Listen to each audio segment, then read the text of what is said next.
And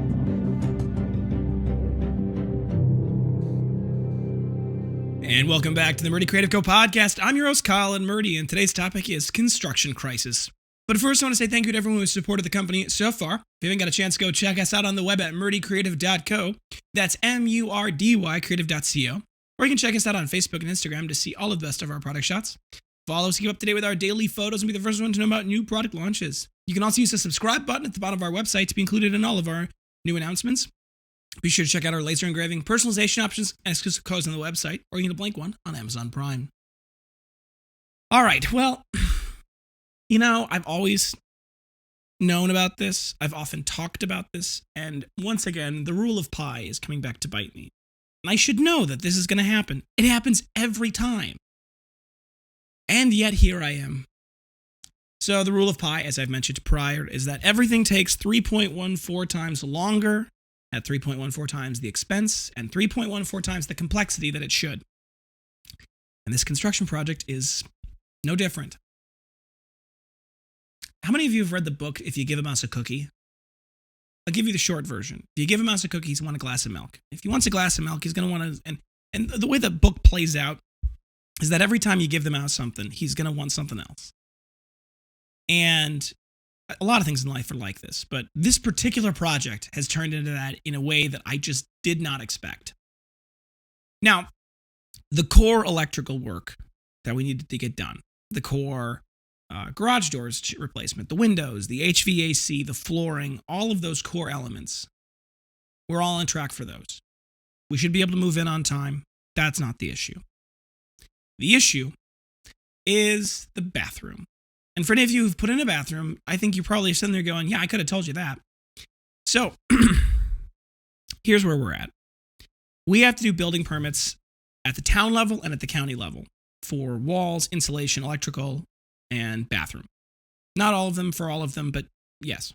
So I've been working with the inspector to figure out that. And the timing of all of those different, like the permits, like the inspector wants me to put them all in one permit, and I totally understand why. It makes it more simple, and frankly, it's a good way to do it, and I can, and I'm sure that makes sense. However, the timing doesn't work out quite like that, right? We need to have the electrical permit put through separately so that that can be inspected first, so that once that's approved, then the insulation can come in. The walls are entirely their own thing, and the bathroom, who knows when that's going to get finished, and there's a real reason why. So, any load on our septic system, any increase in load, I should say, triggers a soil test, or will trigger a sanitary permit. The sanitary permit would require a soil test. Now, a soil test, if you fail a soil test, condemns your whole septic system, and you have to start from scratch. Now, there are things you can do in between when the septic system gets condemned and when the new one gets in place that allow you to continue to use your bathrooms, but it's complicated and expensive, of course, as all things have to be. And I understand the concept of permitting. I really do. I don't like them. They're a pain in the butt, but I get the concept of a permit, right? The idea is that if you build your house and then you go to sell your house, there's no way for the person who's buying your house to know if the walls are built properly or if the electrical is done properly or if the septic system is done properly so that it won't fail in a horrible way that would cause fires or the house to fall in on itself or the septic system to overflow and pour sewage into the environment near your house and poison wells. And I get the idea of permitting. I really do.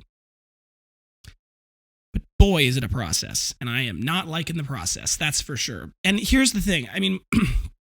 We're going to probably have to redo the septic system anyway. That's the real truth of the matter. Because the septic system we're currently on, while it functions fine and it's been recently inspected and it doesn't have any problems as far as that goes, it is not really properly sized for the potential growth of the workshop.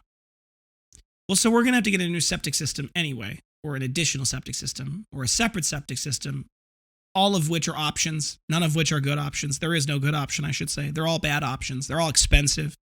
Where we live out in the country, it's going to probably be a mound system. We're looking at $18,000 maybe for the septic system. However, it does allow us to deal with much larger groups of people in the workshop. We're sizing the workshop the way it currently is structured to be able to support between 13 and 15 people. which is, let me put it this way: if we had 13 to 15 people in that building, it would be tight. There would be a lot of people there. That would be the point where we definitely would need a different building. But 13 to 15 people is 3 times our current size, basically. And with 3 times our labor, our potential revenue generation capability out of those group of people actually goes up significantly, because we're not even fully, if we were properly set up, we wouldn't be fully tapping out our labor potential as it is, right? So there's a lot of cool opportunity with that particular setup that I need to keep in my mind as the long vision. And there are other aspects of this that are part of the equation that do matter. For example, for us to build out the workshop on our property will require us to redo the septic system. It'll require us to redo the driveway. It'll require us, so we have parking. It'll require us to build out the garage so that it's got an extra office and it's got a lot more power and it's got 3-phase power and a bunch of other cool things that inherently do raise the value of the property. So when the company eventually goes and moves into another building that we either buy or build in a separate location, it's as if Leah and Colin personally just had a much more valuable house than when we bought it. And we get to do that because it's for the company, because we are building the building for the company on our property. Those can be part of the tax deduction, right? We can take those as part of the building project and part of the company expenses, right? So I shouldn't complain that much, because redoing the septic system, particularly with a very robust one like we're going to be building, will, in the long run, be a very good investment for both the company and for Leah and Colin personally, which is one of the businesses of owning your own small business. Or one of the perks, I should say, of owning your own small business. And it's interesting. There was actually someone I saw who would, I don't exactly know how they did this, and I don't even know if this is legal, so bear with me here, but they specifically started a company intentionally that was a stay-at-home business so that they could remodel their house with business expense money. And that was an interesting and clever method that, like I said, that is not advice. I am not telling you what to do. I'm not telling you should do it. Just telling you if you're interested, maybe it's something to look into. Maybe there's some research there. But for us, I have talked with our accountant. We are perfectly within the rules to be able to say that if we're building out a new septic system or new building for our employees, and it requires us to improve our septic system, yes, the company will pay for that new septic system, because that is would not otherwise be necessary if the company was not on the property. So now we need to get permits for the building. And then, so I ended up calling a bunch of contractors. And here's my point. I'm sure that these guys are probably nice people. I'm sure that all in all, there's a lot that goes into their job that I don't understand. And maybe they were all just grumpy. It's possible. But never before have I had so many conversations where I, as the customer, felt like I was bothering them by trying to hire them. And it was so strange, but all of them were very kind of, I would say they were all very gruff and very short, and they really didn't want to talk to me. And I felt that was kind of strange, considering the fact that there's a lot of money on the line for these things. And I did talk to a lot of them were saying, yeah, we don't have any time to work on this stuff until next summer. Like, that's not going to work for me. We got to hire people for Christmas. We got to have this done before October. I did eventually find this one person I talked to. Her name was Sue. And Sue was excellent to talk to. And what it dawned on me is all of these other contractors need to find themselves a Sue. And I called Sue, and she picked up the phone. She said, I explained my project to her. She asked a couple of good questions. Nothing that was out of my wheelhouse, right? Nothing that I think would be, was because there were times when the contractors would ask me questions, I had no idea what they were actually asking or what the answer to the question was. It was too complicated. They were getting too deep into the weeds, and I didn't know. But she asked me relatively straightforward questions. She said, let me talk to Jim and get back to you. And Jim called me later that day and said, I'm going to be out in your area doing a different project tomorrow. Can I come swing by and take a look? And that was the first person I've actually had when I spoke to all these contractors who were willing to even come out and take a look, which how anybody quotes anything sight unseen is beyond me. But regardless, he came out. He's this old guy, but he was so polite, so kind, very cordial. He was interested. He listened to the whole description of the project. He took, we looked around, we talked through different options. We kind of came up with an idea. And I came up to him, I said at the end of it, I'm like, one of the big problems with this is we need to have this done before the winter. And everyone's told us they can't do this until, he says, we're pretty busy, but I think we can get you in. We'll figure it out. We'll figure out a way. I hate telling people to wait, and you clearly need it. So we'll do our best. And you know what? It's like, if Jim, if you're listening to this, which Jim, if you found this, wow, that's shocking. But Jim, if you're listening to this, just kind of ignore this next part. But whatever Jim costs, that's what we're going to pay, because that level of kindness, politeness, clearly expertise. He had great insights. He had good questions, and he had a couple of different creative solutions to our problems that would save us money. All of those things, it was like the personal nature of it made it worth any penny that he's going to charge me, because I can tell from my brief interaction with him that he's an honest gentleman who wants to do good work and has been doing it for a long time. And he's shooting straight with me, and he's bringing up good points and things that I wouldn't have thought of. He's coming up with ideas that I would have never thought of that are great ideas. And that's something that obviously, I may pay a premium for that, but it's worth it. It's absolutely worth it to have someone who knows what they're doing and who is a cordial, polite person in your corner.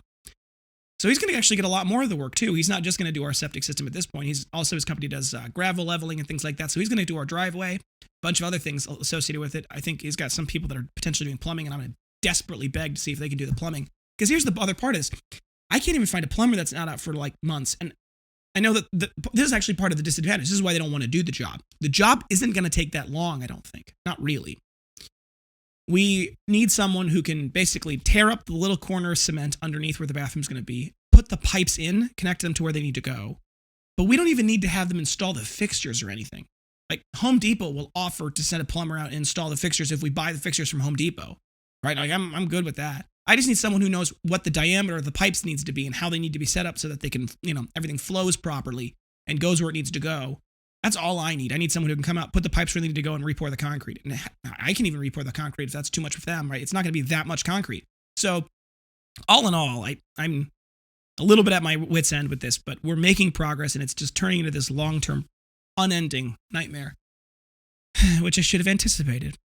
But here we are. I'll keep you guys posted with how it evolves, and I'll let you know what happens with Jim and the gang. So thanks for tuning in. Be sure to check back in Thursday for our next topic. Don't forget to check that subscribe button as well as the notification bell to get notified when we launch new podcasts. We normally do our podcast Tuesdays and Thursdays every week, so check them out. If you're looking for other past episodes, they're available on YouTube and on our website.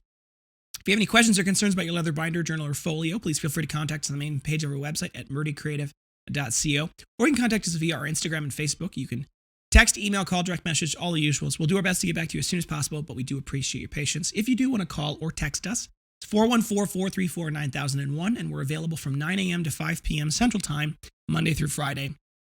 I will also add a caveat: we do not work federal holidays. So if you call us on a federal holiday, we're not going to pick up.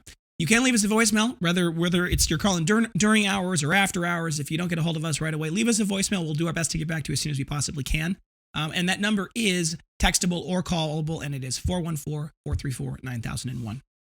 If you think we deserve it, a good review can go a long way to help us grow our new community. Both a review on the whatever podcast app you're listening on, but also a review on the product itself, if you have one. Go to murdycreative.co/reviews to read all of our amazing 5-star reviews. There's a button there that says leave a good review. You can click on that. That'll take you to facebook.com/murdycreative.co/reviews.